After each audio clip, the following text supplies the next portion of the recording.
Hey, it's Mark here, and welcome to the next edition of the Employee Survival Guide, where I tell you, as always, what your employer does definitely not want you to know about, and a lot more. It's Mark, and welcome back to another episode. Today we're talking about Ames versus Ohio, and it's already changing the game for workers across the country.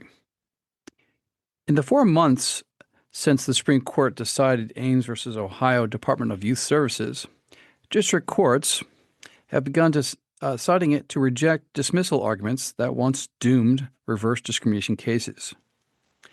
Law firms are already advising clients that Ames is binding across the country.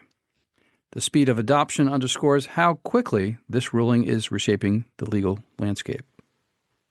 When the court handed down Ames in June of 2025, it didn't just issue another Title VII decision.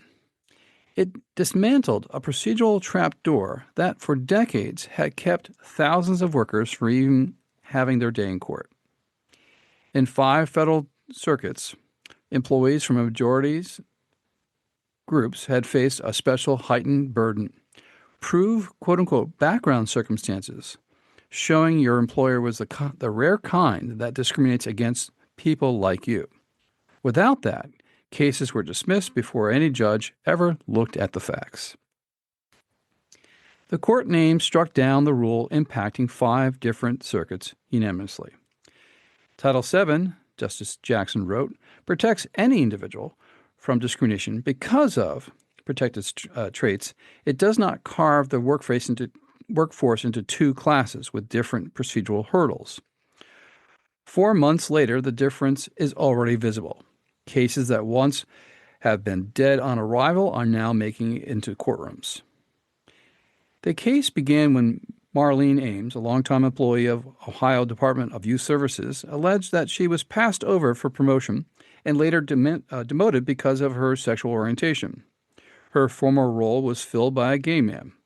Ames, who was heterosexual, brought suit under Title VII. The trial court dismissed her case under the Sixth Circuit precedent, holding that the majority plaintiffs must show background circumstances, proving their employer was the rare kind that discriminates against them. The Sixth Circuit affirmed, relying on decades of its own reverse discrimination case law. At the Supreme Court, the justices rejected that standard unanimously. Justice Ketanji Brown Jackson, writing for the court, emphasizing the statute's text. Title VII prohibits discrimination against any individual because of such individual's race, color, religion, sex, or national origin. Nothing in the statute, she explained, supports a special burden for plaintiffs based on a majority or minority status. The ruling vacated the Sixth Circuit's judgment and sent the case back for further proceedings.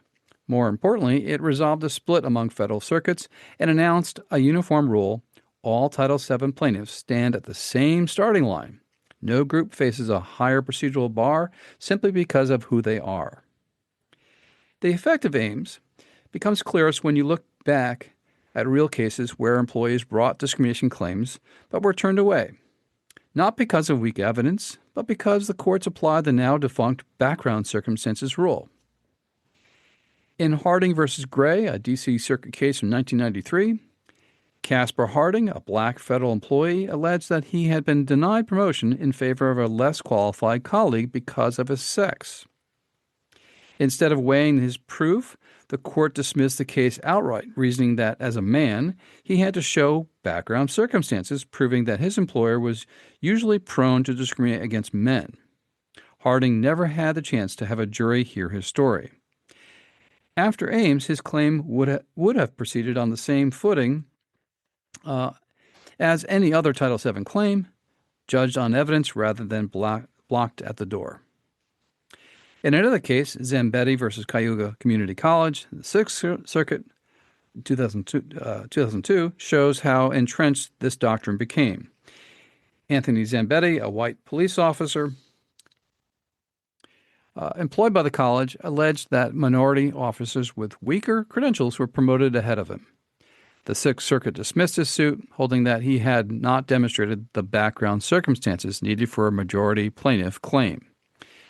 Zambetti's allegations about comparators and promotion practices never saw the light of discovery. Today, in the wake of Ames, that case would be allowed to move forward, and the college would have to defend its choice with facts, not rely on heightened procedural shield. The pattern repeated in McGarry versus Board of Education in the City of Chicago, a Seventh Circuit case from 2008. John McGarry, a longtime male school administrator, alleged he was consistently passed over for promotions in favor of less qualified women. He pointed to his strong performance record and the comparative resume of those chosen instead. Yet the Seventh Circuit imposed the background circumstances test and held McGarry had failed to show that the district was one of the rare employers that discriminates against men. His evidence was never tested.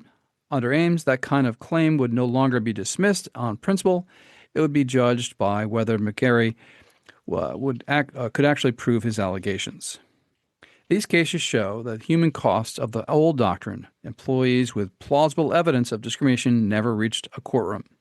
With Ames, their legal theories are no longer treated as second class. They may not all win, but they are entitled to the same rules as everyone else. That is the change. The scale of the shift is staggering. 5 circuits, the 6th, the 7th, the 8th, 10th, and D.C. circuits, had entrenched the heightened test. That meant for more than 30 years, workers across 22 states and the District of Columbia faced a steeper climb to even file a discrimination claim.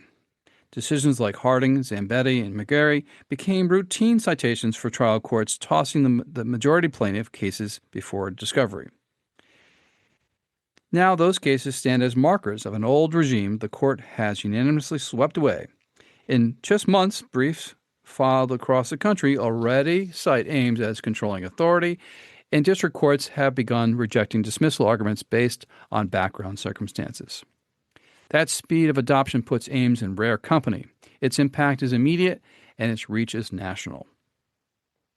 For workers who were told your case won't survive in this circuit, the answer is now different. Whether you are a man alleging sex discrimination, a Christian alleging a religious bias, or a heterosexual employee alleging orientation-based stereotyping, your claim is entitled to the same legal standard as anyone else. You still must prove your case, but you are no longer blocked before you begin.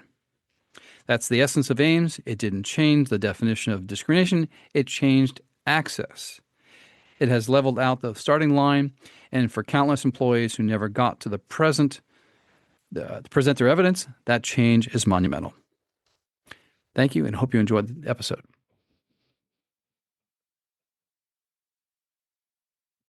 If you like the Employee Survival Guide, I'd really encourage you to leave a review. We try really hard to produce information to you that's informative, that's timely, that you can actually use and solve problems on your own and at your employment. So if you like to leave a review anywhere you listen to our podcast, please do so. And leave 5 stars, because anything less than 5 is really not as good, right? I'll keep it up. I'll keep the standards up. I'll keep the information flowing at you. If you'd like to send me an email and ask me a question, I'll actually review it and post it on there. You can send it to mcarey@capclaw.com. That's capclaw.com.